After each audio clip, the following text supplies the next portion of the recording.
When I started sort of shortlisting colleges, even from a sports perspective, the Ivy League stood out. I mean, they are a sports club. I was more of a sports person, so I wasn't really into academics until class 10 or 9 or 10. It became even more daunting when I started looking at the acceptance rates, when I started seeing the engineering school more so had a lower acceptance rate.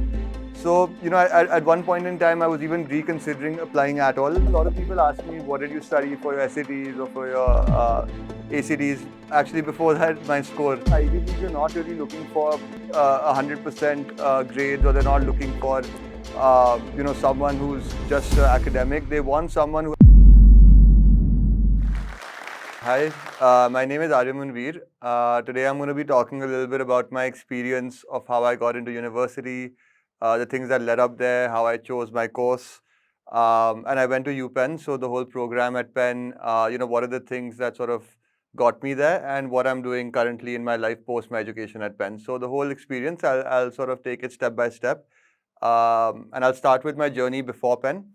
So I grew up in Delhi. I was in Delhi most of my life, all my life actually before college. My education was in a Indian system school for majority of it. So maybe up till class 9, I was in that education system. A lot of times in that system, I wasn't able to sort of perform very well because I was more of a sports person. So I wasn't really into academics until class 10 or 9 or 10. Until then, I was heavily into sports. So I was into squash, chess, and I spent a lot of my time on these activities. But very quickly when I started sort of shortlisting colleges, even from a sports perspective, the Ivy League stood out. I mean, they are a sports club. So, to get into an Ivy League, I understood the importance of academics as well. And really, that was the pivotal moment that, I sort of shifted my focus to balance academics and sports. So between class 9 and 12, I sort of put a lot more emphasis into ensuring that I was caught up to all my classes, I understood all the content, and really that consistency helped me sort of, get back up to speed. So a lot of class 9 to class 12 was quite intense because I was playing national level sports and doing academics whilst preparing for getting into an Ivy League. Very important part about getting into an Ivy League is a holistic persona, is having a very independent story. They look at thousands of applications. So, they don't want an application, or they don't want a student who only has grades, or who is, who has application like everyone else. I mean, everyone puts community service and, a few things like this on their application. But usually the people who are reviewing them understand, which ones are authentic and which are not. So sort of building that story is also a very important part of my journey because it helps you understand what are your core interests. So not only for college, but also for understanding, what you want to do in the future. So majorly before Penn, I started realizing I had a deep interest in maths, in computer science, more so in logic. So that's really where, that's how I narrowed down at Penn. So Penn had this very unique program called the Networks and Social Systems Engineering program. It was the only program in the US of that kind. When I started picking colleges, I was quite fixated on going to this one program at UPenn. So for me, it was all about getting into this one program. Now, it became even more daunting when I started looking at the acceptance rates, when I started seeing the engineering school more so had a lower acceptance rate. So, at one point in time, I was even reconsidering applying at all. But then, the more I spoke to people, the more I understood. I went and visited the campus.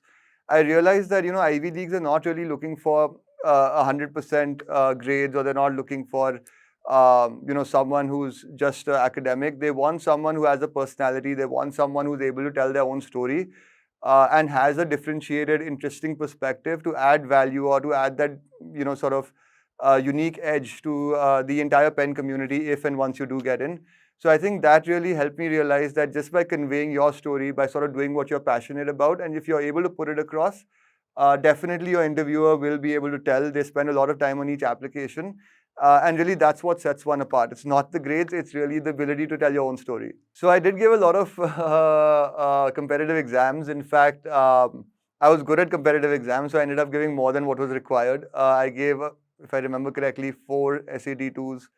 I gave the ACT and SAT.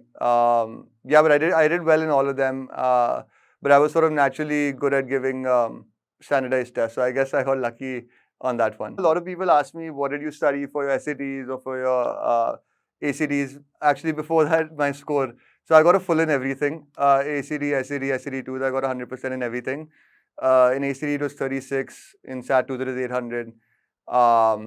Yeah, but basically, I think more than actually studying for something dedicatedly, getting one of those books, what helped me is I was very into reading, so I read a lot on an ongoing basis. So a lot of your English parts of these tests are just an abstraction of those literature books that actually you end up reading. So it made life a lot easier for me. I actually didn't spend any time doing mock exams or doing some of these test prep centers. So I didn't do any of that. I just sort of went and gave the exam. Most people have a living room. Most people have a family room to watch TV. But our family room is a library. Everyone in my house is a very, very avid reader. Every wall that could have a shelf has a shelf and is packed with books. So I think that's just really the environment I grew up in, which was very focused around just sort of building knowledge. Though preferences vary. I mean, I'm not at all into fiction. I read a lot more non-fiction books. But yeah, I think reading itself is a very, very big skill that one can sort of add to their value chain, especially to help with things like SATs or standardized testing. So I mean, the finances were definitely quite a bit, but something that gave me a lot of comfort is, I mean, it's not a right way of thinking about it, but it's really to see the average salary of a graduating Penn major. So, when you look at those salaries and you see how much you're spending, it starts to make sense. I won't say it makes entire sense, but at least you can rationalize or justify it to yourself. And coming out of the other side, I mean, people do earn the salary. So don't get me wrong. I mean, they earn that and more. So it's definitely worth it, especially if you're able to sort of take out a lot from your experience at one of these colleges like Penn. The way I really sort of looked at the entire costing was like an investment wherein, I was investing into these 4 years, this experience, and I was hoping to sort of get a reward at the end of it based on the performance. And that's really the right way to sort of think about it, right? So even when you go there, you're valuing every minute, you're valuing every experience that you have on campus because you do realize that it's very expensive. So, that's really it. And in terms of where the finances came from, my family funded part of it, and for part of it, I did a few jobs on campus. So it was a very interesting sort of build up to Penn. But my experience at Penn was quite the contrary. I mean, I when I was graduating school, I thought that would be the hardest part of my life, but definitely not. Every part gets harder. So when I went to college, it was a very different experience. I mean, I was quite used to doing well in my in my ecosystem, both academically and from sports. But when I reached Penn, something very interesting that I realized is that everyone around me was of the same caliber. And this happens in every university. I mean, when you go, usually you're used to sort of being in an ecosystem where your peers were better than you, maybe some worse than you. But when you go to a college in the US, which is based on your standard, everyone in that peer group will be of your caliber. So it becomes very difficult, or at least relatively more difficult, to perform to the same standard that you might have been performing in school. So just settling down with these facts, understanding the difference in the education system. So a lot of US education is about application. It's about understanding how book concepts actually fit into the real world, and less of question and answer, less of sort of learning things. It was more so application. It was more so understanding. So sort of shifting gears from this education system to the US did take some time. It took a year.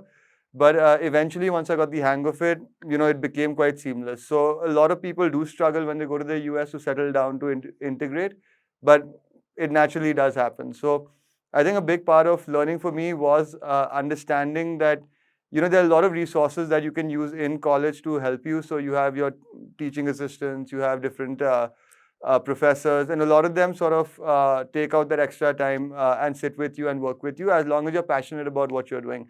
So a very critical part is finding that passion, and preferably sooner than later, so you can sort of gear your college as well as your career post that accordingly.